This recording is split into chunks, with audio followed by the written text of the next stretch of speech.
Now the next one's a conceptual design, and it was for the a ship with the Alcubierre drive,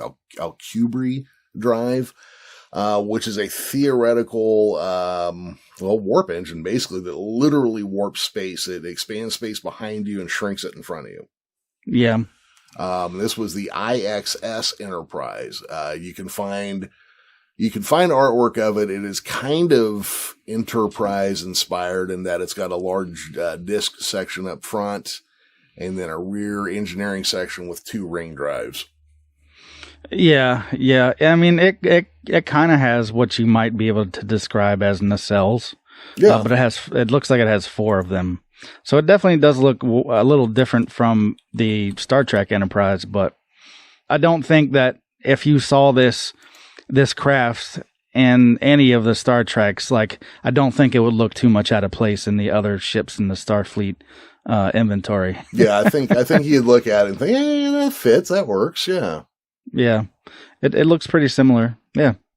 Yeah, and then the last one, of course, is a private endeavor. It's the VSS Enterprise, which is Virgin Galactic's space plane. Kind of an unceremonious end. I believe it broke apart on a test flight.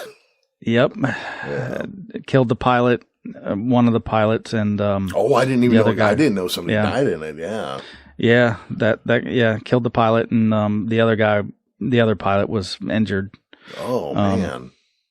Yeah, I didn't realize that. Somehow I had missed hearing about that, so it didn't stand out in my memory. Yeah, evidently there's some system that they deployed a little too early that caused the problem. I'm not sure past that. Yeah, well, it's flight, space flight, all of it's kind of dangerous, especially when you're doing experimental, Yeah.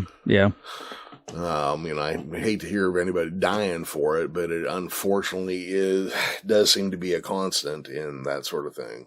Yeah, that's what sucks about progress on this scale, man. Like, there's bound to be some casualties involved in it.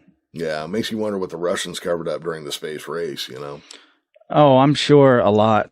There's a couple things about that whole time period that is rife for conspiracy theory, that's for sure. Oh, I'm sure, yeah. Because we had our share of accidents, and we were being pretty careful about how we handled things. Yeah, we were fairly public about it, though. Yeah. There was that rumor that Russia had left an astronaut up there, and like for a little while, I think shortwave radio enthusiasts could like pick up his transmissions, and they weren't good. Yeah, you know what? I do remember hearing something about that at one. Now, I don't know if that's I don't know if that story is part of the conspiracy stuff or not, but I always thought that was kind of interesting. Yeah. So maybe I'll have to do a deep dive on that soon. Well, it's certainly something to check into, Yeah. Yeah.